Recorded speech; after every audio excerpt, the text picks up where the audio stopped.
I've been working my way through the Game Gear catalogue recently, which paired with the numerous versions of Alien Storm I played for my last video, has left me curious to how the 8-bit counterparts to the 16-bit games that I love compare to one another. It's proving to be quite a surprise that so many of these exist, the least of which were the versions of one of the best sequels ever made, Streets of Rage 2. I was already aware that there was a Master System version. I'd played it once years ago and dismissed it as being one of the worst things I'd ever played, but after discovering a further Game Gear version, I felt compelled to experience both in tandem. I am of course biased to the Mega Drive version of Streets of Rage 2, as it remains as much one of my favourite games now as it did when it was first released, so I tried my hardest to adopt a mindset of seeing these games as sequels to each respective system's forebearers, rather than a demake of the 16-bit hit. But you can't ignore its existence, so a comparison has to be made at some point. So with that in mind, I'll start with the Master System version, which my first impression of was nothing but disdain. The game opens with familiar text, visuals and music by very briefly setting up the plot. The efforts put forward by our main protagonists from the first game, Axel, Blaze and Adam, only put the evil Mr. X out of action for an intermittent period of time, and seeking revenge on the group, he kidnaps Adam in the plot to lure Axel and Blaze into a trap. And that's about as much plot as you need for a game about beating 7 shades out of everyone you meet. Replacing Adam for this outing, we have his little brother Skate, who I'll be honest I was never a fan of. His attacks just didn't fit in with the mood of the game, plus he looked about 12 years old, which just made it all the weirder when he would get his head stoved in by a large lad with a pipe. Regardless of your preference, you won't have the choice of Max in this version. Presumably his massive legs would have taken up too much sprite resource. The game drops you into the belt scrolling action, moving as you would expect from left to right, fighting enemies as they pop onto screen. The first thing you'll probably notice is the graphics and field of view. Sprites are drawn at more of a distance than the first game, allowing us to have a larger combat area to do battle in. However, the trade-off here is instantly apparent as the sprites are much smaller and lacking in detail. As a quick comparison, here is how the original looked on the Master System. But graphics don't mean anything in an action game, so onto the gameplay. Regardless of which character you choose, you'll be able to perform the full set of attacks that are present in the 16-bit version. Your punch button will unleash a combo on any enemy or enemies that stand in front of you. Getting close enough to lock in with your foe will allow you to grab them and give them a few extra licks before you throw them, jump over them and slam them, or just continue to give them a roughing up.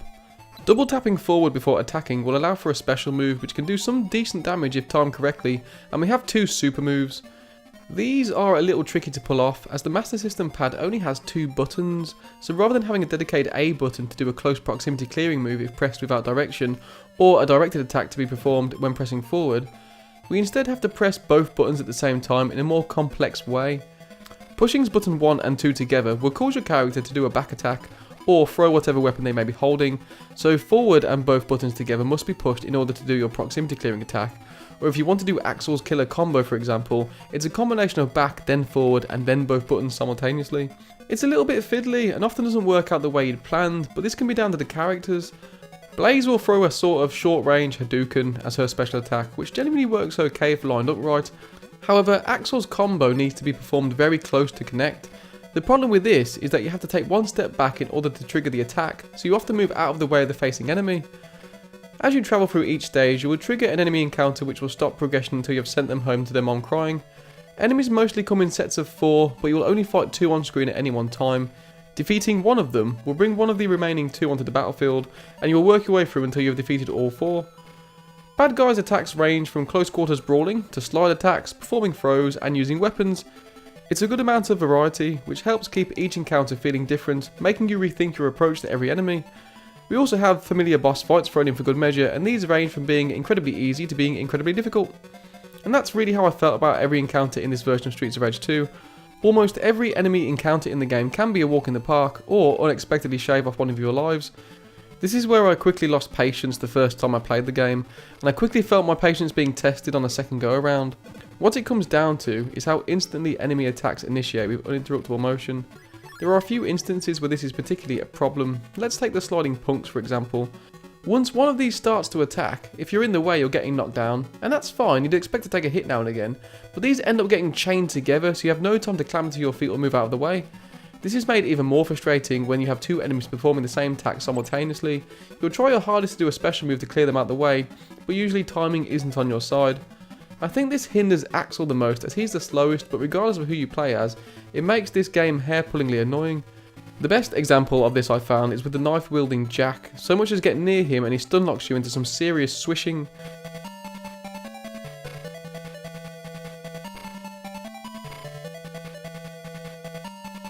So I died.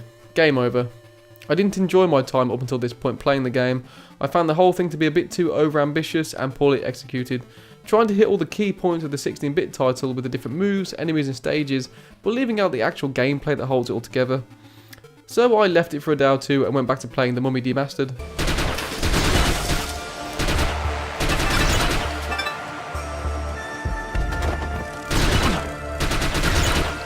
But it started to play on my mind. I kept thinking Yuzo Koshiro wouldn't have put that much effort into music for a game that bad, and Sega did such a good job with the Mega Drive version, they surely couldn't have misstepped that much. Then I thought maybe it's me, maybe I'm just rubbish at it, and I'm not enjoying it because I hold the Mega Drive version in such high regard.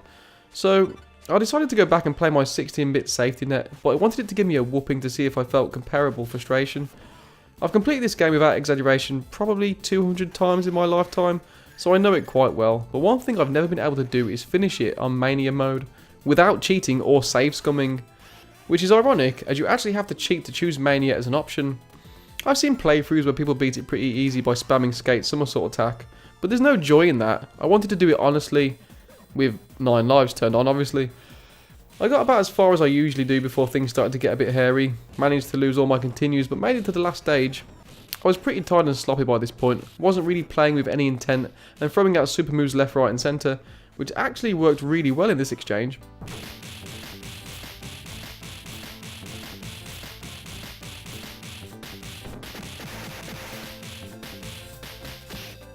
I fought my way up the elevator and faced Shiva, who shaved me down to 2 lives, but finishing him off generated enough points for an extra life, and I started to think that my efforts might actually pay off.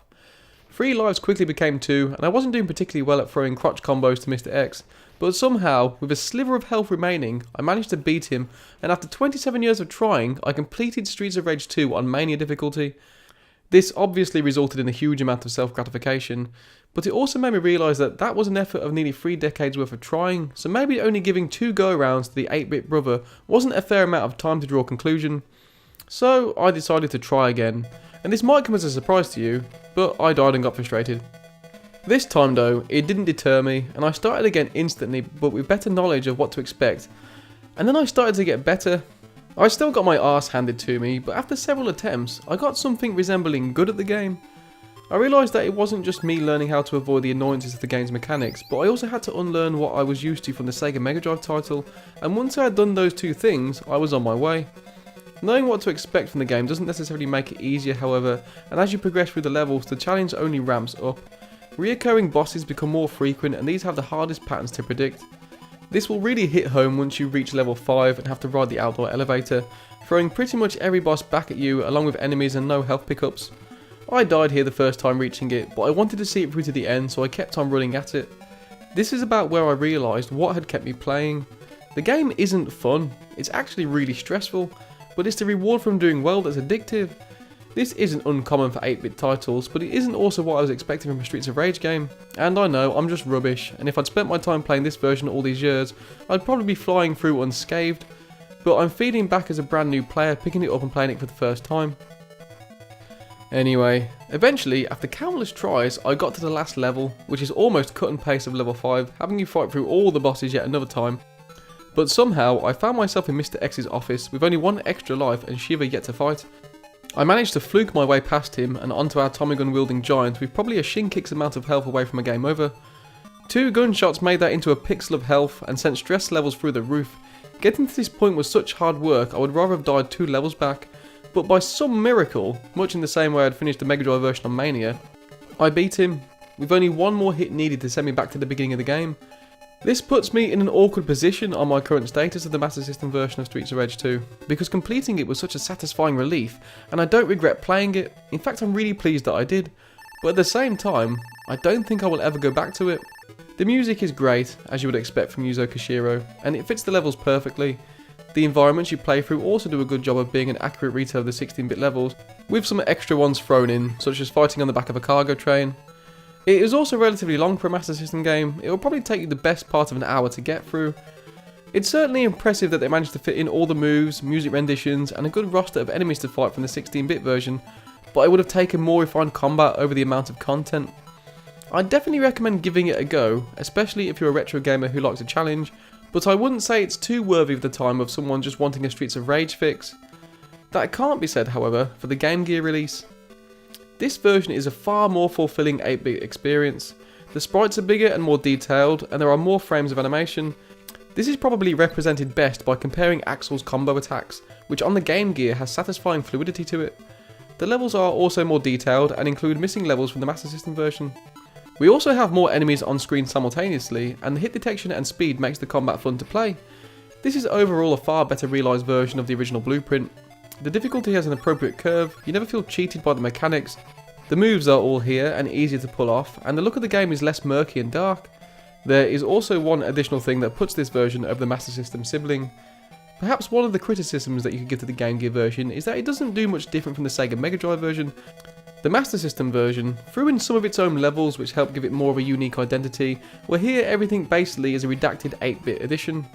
That is, of course, until Predator shows up. That's right, bloody Predator, and it's not just once, he turns up again later on. We also have small jumping robots as a new addition, but they're generally a pain in the arse and just explode. Given the choice of the two, I would opt for this one every time. It's shorter, fairer, the music is better, and most of all it's really fun to play. There is still no Max to play as, but I'd say the inclusion of Predator makes up for that.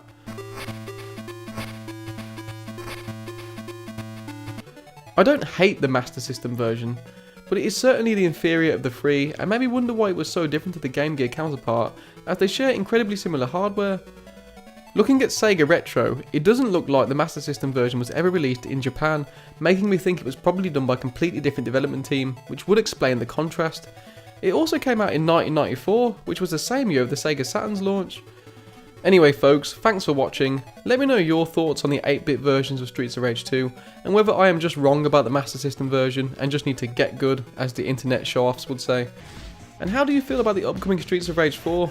I'm incredibly excited and worried at the same time.